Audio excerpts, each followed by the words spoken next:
Well, on this FHS podcast, I am honored and absolutely delighted to have the former Minister of Tourism from Bulgaria, Nikolina Angelkova.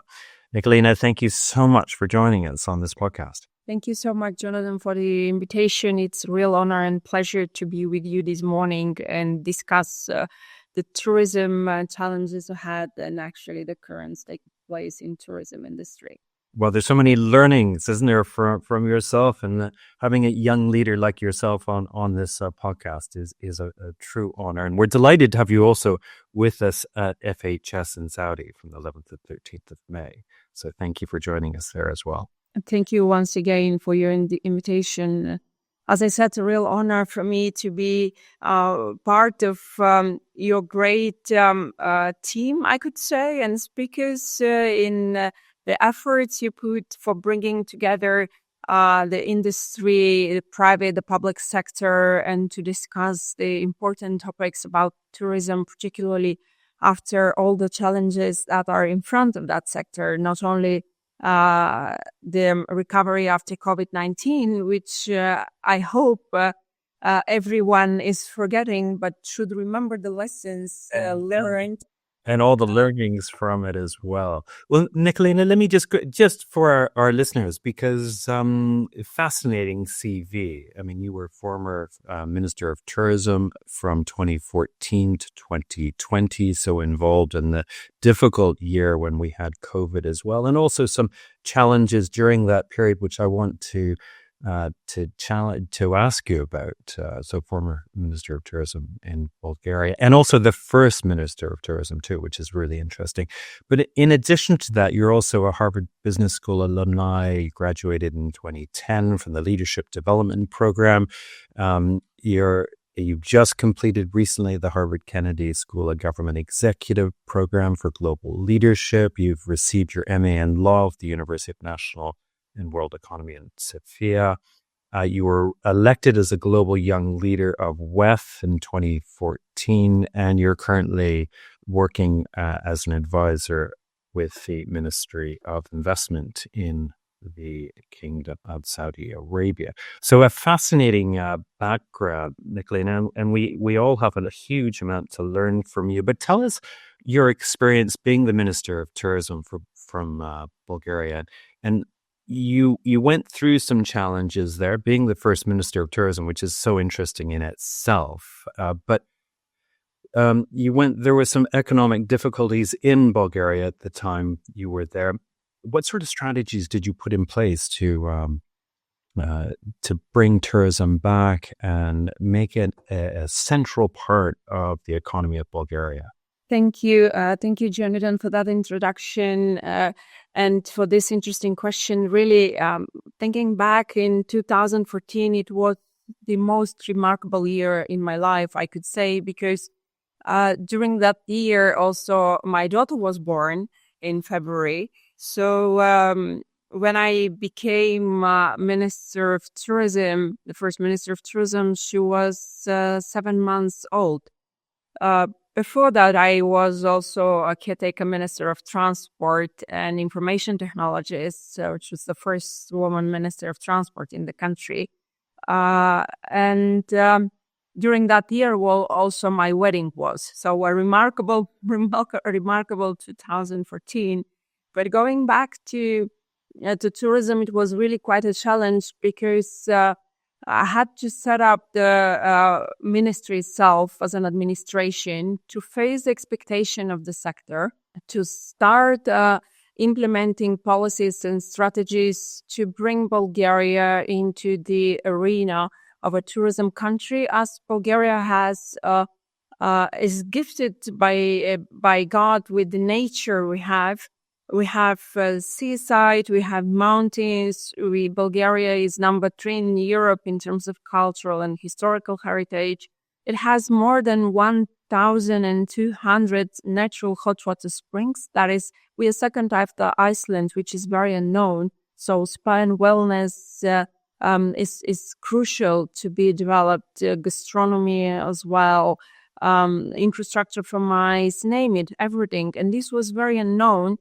So having my experience from Harvard Business School, and in particular, thanks to my professor, Robert Kaplan, who invented Balance Scorecard and Strategy Map, I invited his team. So together from day one, we presented a strategy for sustainable development in the Bulgarian tourism until 2030 at that time, back in 2014. And within that strategy, special strategy map focused for what we want to reach in 5 and 10 years. Just to say, when I've started, the international visitors visiting Bulgaria as tourists were approximately 5.9 million from different markets. And in 2019, I will take this year because then COVID came, so the numbers will be incorrect. But in 2019, 9.3 million visitors visited Bulgaria, so managed to increase with 35% almost the international arrivals only that spent minimum one night in Bulgaria, not just passing by. And we reached 27 million overnights spent in the country. And this was with a very little budget, which actually made things very challenging because our budget for marketing at that time and during all the time actually was not more than 6 million euros annually. So imagine how you increase that number. Actually, also the income from tourism was increased with 35%, reaching at that time approximately 9.5 billion euros from tourism. So it became 12% of the GDP. And with the indirect income in 19, which was the most important year in the Bulgarian tourism, reached 14%. So it became really very, very important. And this was because having the little budget for marketing and advertising, competing with all around the world, and in particular with our neighbors in Europe, Greece and Turkey, which are very famous for tourism and what they offer, considering the Spain, Italy, France, everyone that has roots in tourism, and they don't really need to put a lot of efforts in advertising because they've done that during the past. UK as well. So we were competing with Croatia. They did miracles with that little budget to be able to attract. So focus was very important. And in my so tell us about focus, because this is where do I start on this map of bringing tourists to your country? So what was your focus? Was it aviation? My focus was a combination of different factors that would bring success. Because tourism is a horizontal policy and it depends on a lot of other sectors. Transport, number one, with infrastructure. Of course, culture, then investments, economy ministry, environment, leading to environmental sustainability and environmental infrastructure available. So I mapped the country into 9 touristic destinations that are introduced in the tourism law. Actually, we also introduced for the first time tourism law, where set clear regulations that everyone should follow. Also, giving an opportunity for this was just for the municipalities and for the tourism attractions we wanted to promote on one side. On the other side, try to have less regulations for the business to be easy for them to invest. So focusing on the priority areas in the country where uniting efforts with the local communities, businesses, the NGOs, and the government and the relevant ministries, we start heavily to advertise and market with the instruments available at the time, those regions, and to focus on the international markets that in the past they had traditions to know Bulgaria. So investments efforts on that were less. So we did before starting that, I had to do a deep research on the markets with which first we have a easy connection, because even if you market in a place where you don't have established infrastructure in terms of connectivity, it's useless because people cannot reach you anyway, or it will require a lot of efforts for them to reach you. So it requires different strategy if you don't have direct flights. So my focus was on markets that knew Bulgaria already from the past, and where we had direct airline connections to start with. This was one of the markets was Germany. For example, when I started, the German international visitors to Bulgaria were around 400,000. And in 2019, they surpassed 1 million, which was impressive only from that market. With a focus strategy and working with the German tour operators hand in hand, organizing tailor-made fam trips for the journalists to visit those priority regions that we put in our strategy to develop first. Once those regions were well known, then we starting introducing another one to start focusing marketing strategy on them. In this way, to utilize the little budget we had with more efficient results. And simultaneously building opportunities for long distance markets and discussing with the government and our partners to open direct airline connections and to see how we could engage the private-public partnership in that part. And what a tremendous ROI for the country to have started to develop that tourism infrastructure like you did. One of your challenges must have been on the capacity issues of the hotel accommodation, of quality hotel accommodation. How did you address the investment in hotel accommodation? Yeah, that was really one of the biggest challenges, and still is, because in Bulgaria, tourism sector is 100% private, so we cannot force anyone to do it. But we were encouraging business, seeing, it's all connected. Once they see that the government care about tourism and it's a priority sector, then it's easy for an investor to invest in the hotel infrastructure, into the restaurants that are around, in the tourism attractions they want to offer, and that they're part of their infrastructure, those one together with the government. And actually, I introduced a particular so-called itineraries, not in a way like tour operators or itineraries, but again, within these development regions and strategy, set up wine and gourmet destinations that they cross the countries, where the private sector, with the discussion with the private sector, we identify main places with the relevant infrastructure that tourists want to visit, both international and local. Same, we did cultural and historical destinations. And then we did spa and wellness destinations. So in this way, we had a huge focus where also business was very happy that we combined marketing tools that they use for their own businesses, plus the government. So we increased the visibility and the promotion, and also simultaneously working with the airlines to have charter flights. Actually, one of my biggest achievements was, this was a measure for COVID, to introduce incentive program, particular incentive program for charter flights that could be used only from tour operators that are bringing tourists in particular areas in the country to boost tourism. That's excellent. Now, you have spoken a lot about sustainable tourism, and we can see in Europe and other places around the world the effects of over-tourism. So here you've been developing a tourism economy that hasn't been impacted by over-tourism, but others have in Europe. It's a real dilemma for us, isn't it, at the moment? Because countries like Bulgaria, are looking to drive forward their tourism economy. On the other hand, it has a real impact as well. How do you balance the two?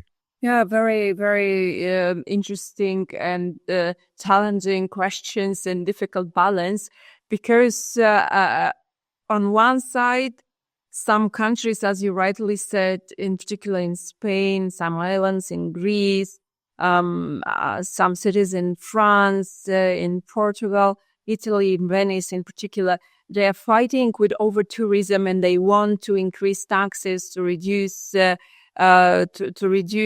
tourists, in particular in certain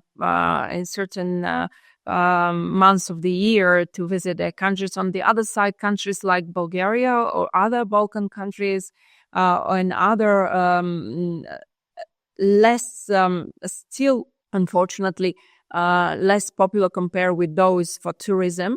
They want to increase their visibility and to attract more tourists. So this should be balanced together with the efforts of the governments, local communities, and the private sector to keep the sustainable resilience, sustainability and resilience in tourism, and create, according to me, particular protocols how tourists should act when there is a peak of the season. So to preserve the nature, to preserve what is in those regions, and actually to have restrictions in the overcrowded. And in the one that I want to attract, to see what the capacity exactly is available in terms of infrastructure, hotel infrastructure, connectivity, and of course, personnel. People in tourism are very important. Although we are experiencing a lot of advanced artificial intelligence and a lot of digital tools in place, but tourism, I think, is the only sector where people are the key element, because what you can experience really in a destination, in what makes the difference, because every country has its beauty and it has something to offer.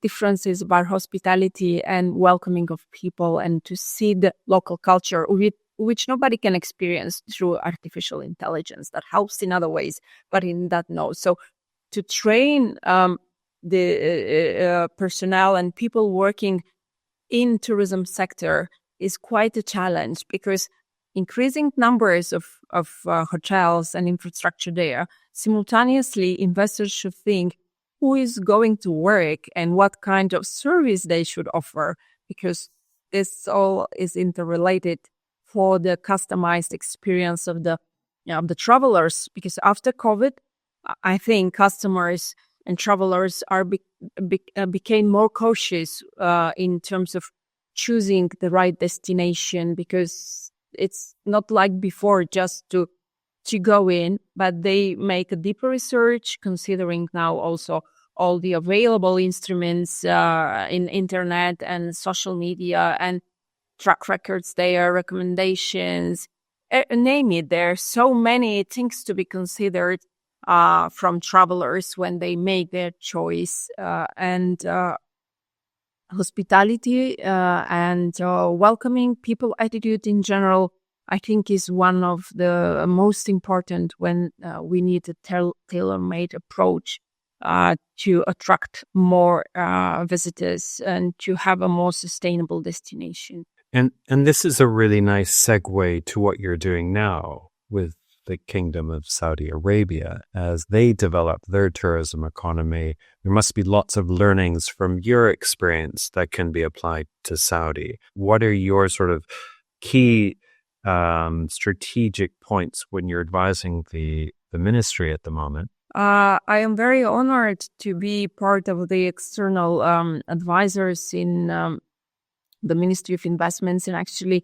my work was focused on the tourism investment strategy, generally the investment strategy in the kingdom, to attract more investors in tourism, but working closely, of course, with the Ministry of Tourism, with the Saudi Tourism Authority that is responsible for marketing destination. Actually, I'm very impressed of what is happening in Saudi Arabia and how Vision 2030, when adopted, is perceived, because actually the target in terms of tourists was reached much earlier than settled. Last year, they reached 100 million visitors were celebrated, and target was increased until 2030, 150 million to be reached. But what is important, according to me, and it's happening there, that the kingdom also was divided into priority areas where the main focus of the government is. And tourism sector is one of the key pillars of diversifying the economy in Saudi Arabia from oil to other industries, which I think is really key. One of the main challenges still will remain the connectivity, because a lot of, considering the big demand and the marketing that is ongoing to promote Saudi Arabia as a preferred destination and a worldwide key destination, it's important to, and this is what they are doing, and the kingdom is doing, and all the relevant ministers and stakeholders, to increase the connectivity, not only in terms of flight connections, but also ground transportation. I think if kind of a tourist train like Orient Express or something similar is introduced, will be really a big added value towards the ground transportation that could connect the priority areas within the kingdom, not only Alula, that is already well known, and Jeddah, but also Red Sea, the projects that appear, the focus of the kingdom on the big scale projects with which they want to attract more visitors and investments in that part of the region. Also, of course, focused marketing campaigns and incentivizing programs are very, very important to tackle the demands that will upcome. But here again, we come with the issues related to who is going to work and to train the people that are going to work into this new hotel infrastructure in the kingdom as well. So again, people are one of the most important value, and the training programs that the kingdom is focused on are really key. It must be a fascinating country to be working with at the moment as they develop their tourism economy, and some of the projects are just outstanding. But again, you need to have the infrastructure in place, the transport in place, you need the people in place. Lots of challenges on the way as they become a tourism economy. Absolutely. I think they're on the very right way, and I'm really honored to experience and to be part of this process. Actually, I'm visiting the kingdom in starting 2017 for the first time in my capacity as Minister of Tourism. And the changes are really amazing. And what have been reached for such a short period of time is a role model or an example for other countries to follow, and how a strategy has to be implemented and follow the timetables and even ahead of them.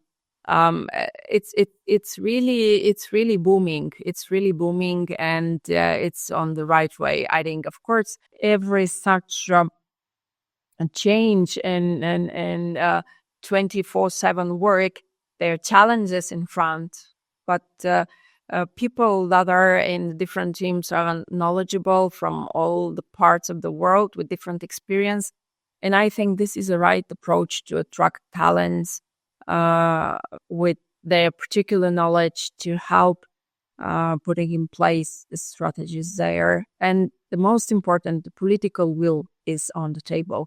There is a political will, there is a political support for a sector, then things can happen. This is the big challenge in all the other governments and countries, because ministers of tourism alone, without the support of their colleagues and the prime ministers in particular, to show that tourism is a priority, not only on words, but with actions. This is one of the main parts for the success. And in Europe, we don't see those visions at all, because the political leadership is short term, whereas for tourism, we need long-term thinking. And to have a vision 2030, or in Dubai, it's 32, it gets everybody behind this vision as well. The private sector as well gets behind it. But we don't see that sort of leadership in Europe typically, do we? Exactly. Unfortunately, in the last moments, in particular after COVID, political situation in most of the countries became very fragile, and also a lot of conflicts appeared. The war in Ukraine that affects very much tourism, conflicts in Gaza, a lot of geopolitical situations that are affecting tourism, because tourism is really very vulnerable not only to health diseases that it was COVID, but climate change, environmental diseases, conflicts. They all affect tourism. So safety and health protocols that countries implement are very, very important as well. And this is one, I think, of the main lessons learned after COVID-19. And talking about political situations, including in Europe, as you rightly said, even in Bulgaria, unfortunately, in the last 3 years, we experienced 8 national parliamentarian elections in a row. So you cannot do any sustainable policy and follow any long-term vision with such a short period. Ministers, they even cannot see what are their daily routine issues for 3 or 6 months. Now we have regular government, and I do hope that it will be able to have the full mandate of 4 years, which then will enable the new minister to have a long-term vision and to implement sustainable practices. And that's important considering the main challenges in the sector that, according to me, are related also to preserve water, to preserve food, because food waste is an issue, and all-inclusive concept is something that on an international arena should be discussed in light of preserving food. A lot of challenges. Yes, exactly. We haven't really got on to the whole sustainability, and of course, food waste is a big issue there. But just looking forward, though, given your deep knowledge of international tourism policy and global leadership education from Harvard, what major shifts do you predict will shape the industry in the next decade? And how should destinations and investors prepare for these changes? Well, there are a lot of shifts that are already going on. As I said, customized experience and creating tailor-made approach with sustainable practices to make tourism resilience is a key. And setting up and building the infrastructure around that, which, as I mentioned in our previous talks, related to focus on destination, combining efforts with other either neighboring country or general also regulations from the UN tourism are required that will direct countries and governments to make a bigger coordination. Because the biggest challenge in COVID, because it was unknown, was that there wasn't a coordination from the very beginning, which created a lot of turbulence within the sector, but not only, because, as I said, it's a horizontal sector and depends very much, in particular in that case, on transport and all others. But when there is not a coordinating approach that will give the main steps what needs to be done, then country starts acting in its normal individually. And in this open world, it creates a lot of problems. So one of the most important things ahead is learning those lessons, because unfortunately this will not be the only one lesson that we learned, considering the climate change and, as I said, geopolitical conflicts that are ongoing. You never know what we will face, but we need to be prepared. And this is one, to have a coordinating approach among the governments, to have to settle regulations related to seamless travel as well. That is really important. To tackle the issues related to sustainability, as I said, food waste, water, fuel, the big debate relating to the eco-fuel. I'm not sure if I'm rightly pronouncing the terminology related to flights, but that increases the prices as well of the flights. So it should be discussed regulatory in a way not to have the prices that will surplus some budgets of people to travel, and in this way to restrict many people of traveling. On a local perspectives, I think it's important countries that are from one region to unite and offer collective tourism experience for long-term destinations, which they'll will focus their efforts, but embrace what they have, because we are, of course, competitors, but there is for everyone. And if it's made intelligently for the markets long term, then it will have long term results as well.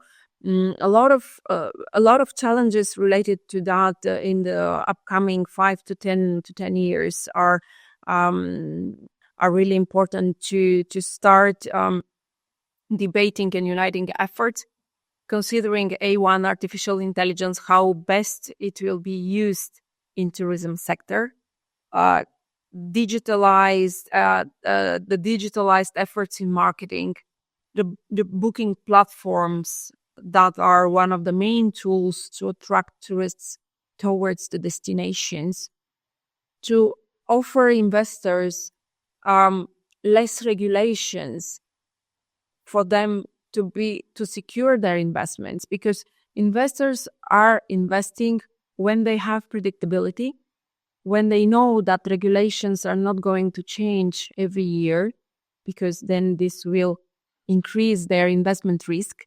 So it's something also that has to be considered, because it's a win-win situation. If you have investors, then you have fresh money in the economy, you have work for your local people. But if investments are blocked due to the restrictive regulations or uncertainty in the regions they want to invest, then of course it's difficult. Nikolina, you must have an amazing playbook now of how to activate economies and develop their tourism economy, given the experience that you've gone through. But listen, I think we're going to end our podcast on one sort of lighthearted note. Tell us, you've had a front row seat in the tourism economy. Can you share a fun or surprising travel experience that left a lasting impression on you?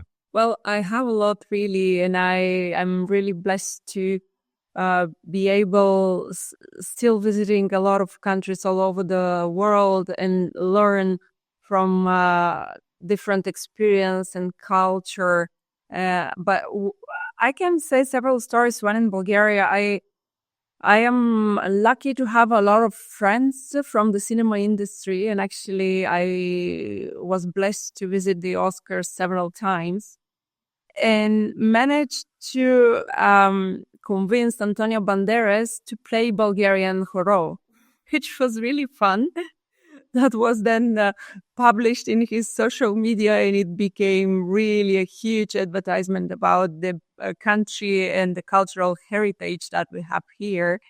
Another very surprising story that I have was when I was visiting Africa, in Rwanda recently, to name it. I was so surprised how well organized is this country in terms of infrastructure, focus on policies, and that needs more advertisement for people to visit and experience not only the nature that the continent has, hospitality of the people, but also to acknowledge the efforts they do. So traveling gives really a huge experience to anyone to enlarge their own culture, to have new leadership skills, to get out of the box, because sometimes when we focus too much in our work, we don't really see what's happening around.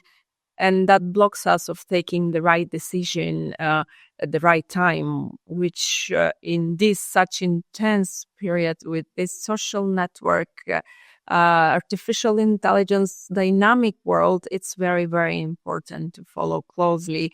There are so many interesting things and debates that we will need a lot of hours to tell you. In G20 once, I was honored to be part of in Argentina, where actually also we were discussing how to make tourism more attractive for governments to be in the front row in their programs.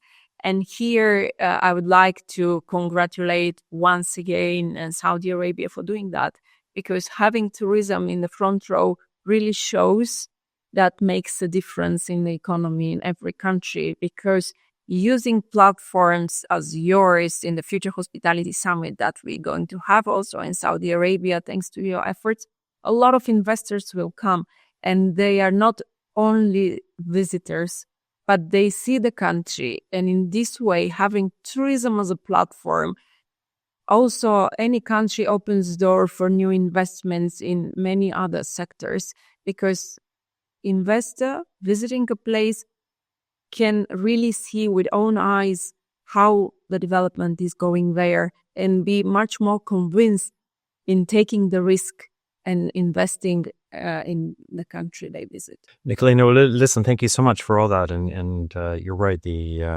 Speaking of Rwanda and these amazing countries that once you visit them, you do. There's so many learnings, isn't there? And you're surprised by what you see. When you get on your flight to Rwanda, there is absolutely no plastic. It's all paper.